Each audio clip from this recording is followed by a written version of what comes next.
Indiana Jones and the Dial of Destiny. Everything you need to know. Is Dial of Destiny the last time Harrison Ford will play Indiana Jones? Sure, Harrison Ford is a legend, but he's just a mortal who ages like the rest of us. So much for the Holy Grail. The man is 80 years old and he cannot be running around beating up Nazis forever. We thought he might hang up the hat for good after Kingdom of the Crystal Skull, but now this really does look like Indiana Jones' final archaeological adventure.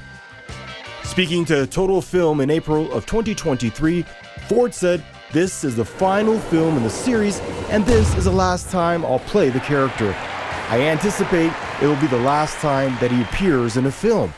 Granted, that final line might be a bit naive on Ford's part. If Hollywood can find a way to reboot the franchise or start a prequel series, they will. However, we do indeed believe this is the last time we see Harrison Ford as Indy, and no, we're not crying. That's just the dust from all those ancient artifacts getting in our eyes. How will Indiana Jones and the Dial of Destiny use de-aging technology? De-aging technology is a great tool, but it's always been a bit wonky. Sure, The Irishman is a fantastic movie, and Robert De Niro's performance is mind-blowing. But those scenes where he is a younger man, sure great stuff, but it just looks weird. However, it appears Dial of Destiny is taking de-aging technology to the next level. While most of the movie will be set during the end of the 60s, the opening act will take place during World War II. This segment will reportedly run for a whopping 25 minutes, which means director James Mangold must have a ton of faith in the de-aging tech if we're going to be looking at an aged-down Harrison Ford for nearly half an hour. It was an incredible technology, the director told Total Film, going on to add, the goal was to give the audience a full-body taste of what they missed so much.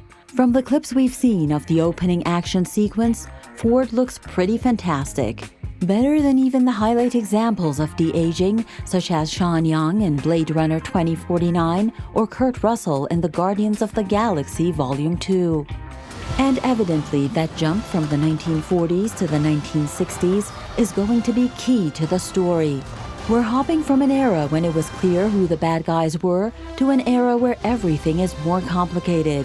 That never-ending march of time will be heavily felt there, with Mangold telling The Hollywood Reporter it is not just a movie about a hero in his twilight years who is called back into action. It's more than that just his bones might ache, it's that his soul might ache, or that some of his optimism or sense fitting into the world might have evaporated. Plus, Indy will be dealing with a body that is much older and creakier than before.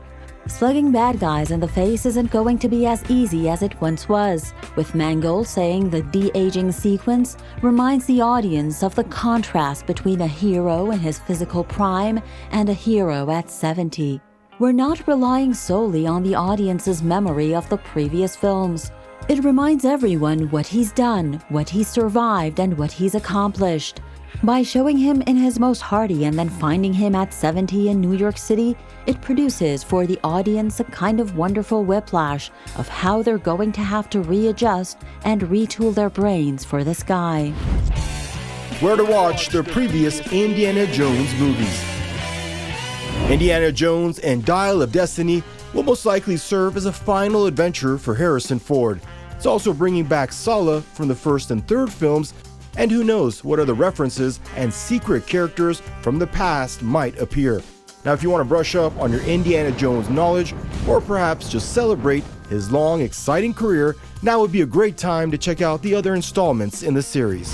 One of the best action movies of all time, Raiders of the Lost Ark, introduced us all to Indy, his fear of snakes, his fondness for beating up Nazis, and his quest for mystical relics. You can stream the first film on Paramount Plus, or you can rent it for $3.99 on Amazon Video, Apple iTunes, Google Play, YouTube, and Vudu. The controversial second installment, Temple of Doom, takes Dr. Jones to India, where he teams up with adorable, short round, and annoying Willie Scott in a quest to find the Sankara stones and deal with an evil cult. The film can be streamed on Paramount Plus or rented for $3.99 on Amazon Video, Apple iTunes, Google Play, YouTube, and Vudu. The Last Crusade, which turned out not to be the last after all, introduced Sean Connery as Indy's delightful, if neglectful father, forcing the dad and son duo to find the Holy Grail before the Nazis do. The third movie in the franchise can be streamed on Paramount Plus or rented for $3.99 on Amazon Video, Apple iTunes, Google Play, YouTube, and Vudu.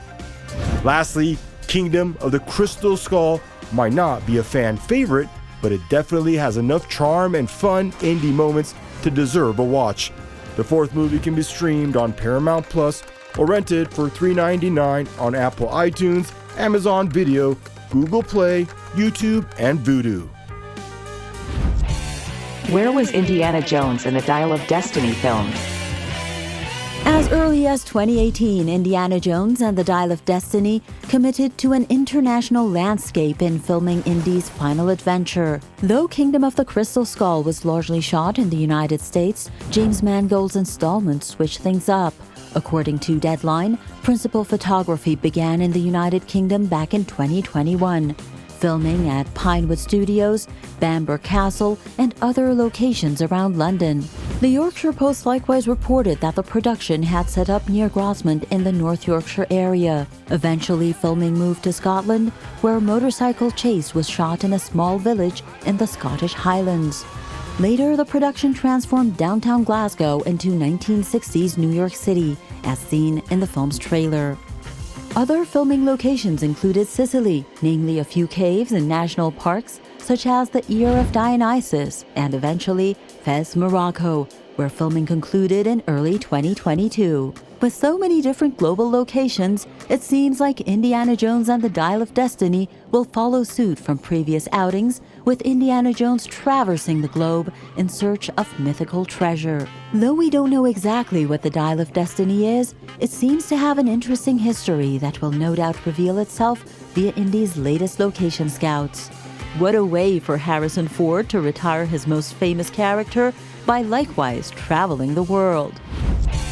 Who wrote Indiana Jones and Dial of Destiny? The fifth Indiana Jones film has been in development for a long time. As early as the 1970s, George Lucas and Steven Spielberg hoped to tell 5 different stories about the globe-trotting adventurer, and after having waited so long to make Indiana Jones and the Kingdom of the Crystal Skull, it seemed as if there will never be another one made. Following the 2008 sequel, Lucas began researching possible story ideas. While working through potential concepts, Lucas remarked that Spielberg was stuck in the past and that he hoped to usher Indy into the future. The project was stuck in development for years before Lucas sold Lucasfilm to Disney, who hoped to revive the series without Lucas. At that point, Spielberg and Kingdom of the Crystal Skull writer David Cope began working on the script from what eventually would become Dial of Destiny. By 2018, Spielberg was preoccupied with other projects, and Cope was replaced by solo writer Jonathan Kasdan, son of Raiders of the Lost Ark scribe Lawrence Kasdan, before returning quickly thereafter. Eventually, IGN reported that Spielberg's Indiana Jones 5 failed because the director, Harrison Ford, and Disney couldn't all agree on the script. Finally, director James Mangold took the helm and things seemed to be back on track. Mangold rewrote Cope's Indiana Jones script alongside his Ford vs. Ferrari writer Jez Butterworth and John Henry Butterworth, with all 4 men receiving final written by credits. Is George Lucas still involved? Following the sale of Lucasfilm, George Lucas distanced himself from both Star Wars and Indiana Jones. After Disney failed to use his treatments for the Star Wars sequel trilogy, Lucas's involvement in his famous space opera has been essentially non-existent. Aside from visiting the set of The Mandalorian, Lucas has effectively bid his former glories goodbye. But while Lucas wrote and directed Star Wars during his time as a filmmaker, he never actually wrote an Indiana Jones movie. Instead, he helped craft the story for each film, served as a producer, and worked closely with Spielberg to make sure their shared vision became a reality. While Lucas's involvement in the fifth Indiana Jones film has been diminished following his sale to Disney, he is still in the loop. According to James Mangold, both Steven Spielberg and George Lucas are involved with Indiana Jones and the Dial of Destiny. While they may not be in the director's chair or receiving any story credit, these two filmmaking giants just had to be included in another Indiana Jones picture, especially the final one. Serving as executive producers, Spielberg and Lucas have continued to help curate Hollywood's most famous archaeologists from afar, which is a comforting thought given all the changes Disney has made to a Lucas-less Star Wars over the years.